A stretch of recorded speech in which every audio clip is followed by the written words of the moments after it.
Bonjour à tous, je vous retrouve aujourd'hui dans une nouvelle vidéo de ma série de présentation de spécialités et plus particulièrement du déroulé de l'internat. Ma précédente vidéo portait sur la présentation de l'internat de médecine générale, je vous laisse aller la regarder si ça vous intéresse et aujourd'hui on va s'intéresser à une nouvelle spécialité qui est la médecine d'urgence. Comme la dernière fois, n'hésitez pas à me marquer directement en commentaire quelles sont les spécialités qui vous intéressent et lesquelles vous aimeriez que je vous présente plus tard dans ce genre de vidéo pour savoir comment se déroule l'internat, ce que l'on appelle communément la maquette d'un internat. Pour faire un bref rappel, les études de médecine sont communes à tous les étudiants jusqu'à à peu près 6 ans d'études et ensuite il faut choisir une spécialité où on se spécialise en fonction des résultats d'un concours, même si celui-ci est amené à évoluer. Mais en tout cas, après la partie commune à tous les étudiants en médecine qui s'appelle l'externat, on arrive à une phase d'internat et c'est de ça dont on va parler. Cette période de la fin des études de médecine où on se spécialise dans un domaine et où on passe une thèse dans ce domaine afin de devenir docteur de cette spécialité. Pour ceux qui me découvrent à travers cette vidéo, je m'appelle Estelle et je suis moi-même interne en psychiatrie. Et j'ai décidé de vous faire cette série de vidéos pour vous présenter les différentes spécialités médicales ou chirurgicales. Et mon objectif est qu'à travers ces vidéos, vous ayez toutes les informations concernant l'internat de la spécialité qui vous intéresse. Mais bien sûr, je ne connais pas tout de ces spécialités, étant donné que moi-même je suis dans une spécialité très précise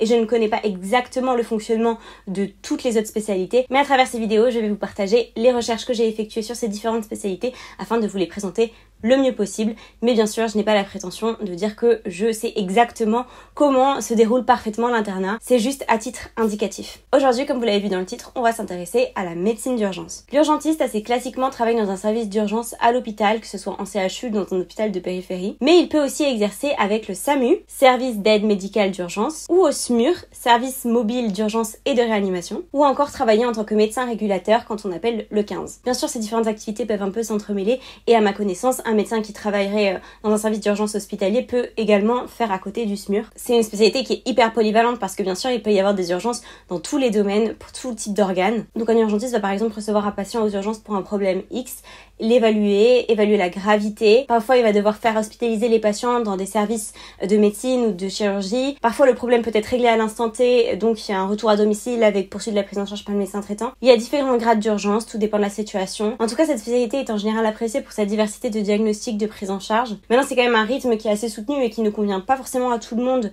de devoir aussi travailler dans l'urgence, de devoir poser des diagnostics rapidement et de savoir prioriser les prises en charge, de voir directement où c'est qu'il faut s'axer plus tôt. Mais en tout cas, c'est vrai que ça permet de toucher un peu à toutes les spécialités. Bien sûr, là, ma présentation est un peu trop rapide et simpliste, mais si c'est une spécialité qui vous intéresse, je vous encourage vivement à aller voir ce que c'est en stage, notamment pendant l'externat. Je pense de toute façon que pour choisir une spécialité, il faut toujours s'y rendre en stage avant pour vraiment voir est-ce que ça nous correspond, est-ce que c'est vraiment fidèle aux attentes et aux représentations qu'on s'en faisait. Bref, maintenant je vais vous présenter la maquette de l'internat de médecine d'urgence, c'est-à-dire comment se déroulent les différentes phases au cours de l'internat, quels stages sont proposés aux internes de médecine d'urgence. Le schéma classique d'un internat, c'est d'avoir 3 phases, une phase socle, une phase d'approfondissement et une phase de consolidation. Chacune de ces phases varie en fonction de l'internat en question. Et donc c'est parti pour vous détailler quels stages sont accessibles dans chacune de ces phases pour l'internat de médecine d'urgence. On commence par la phase socle qui dure 1 an, c'est-à-dire 2 semestres,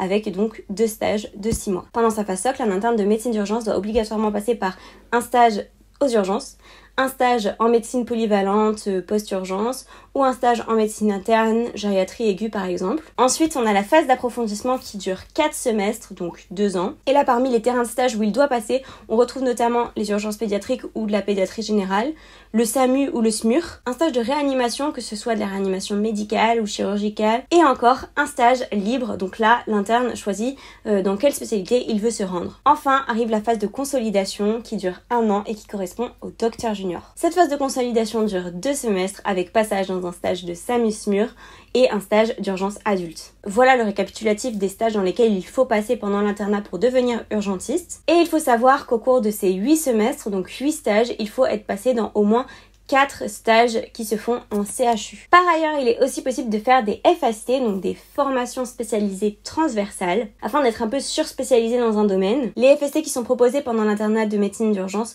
sont les urgences médicales et la pharmacologie. À ma connaissance, ça ne rajoute pas forcément 1 an en plus pendant l'internat, comme ça peut être le cas pour la médecine générale. Je crois que comme il y a un stage libre pendant la phase d'approfondissement, on peut faire un stage du coup en rapport avec cette FST, que ça peut la valider. Mais cette info reste à être confirmée par un interne qui serait de la spécialité pour être sûr que je ne vous dise pas de bêtises.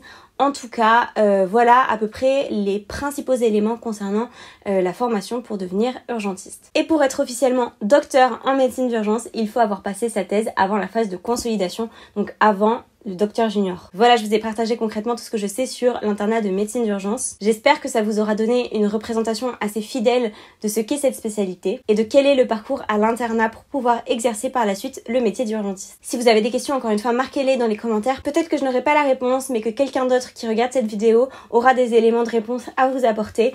Donc voilà, n'hésitez pas à partager tout ça, à me dire quelle autre vidéo vous aimeriez voir. Et sinon, je vous dis à très bientôt dans une prochaine vidéo. Bye!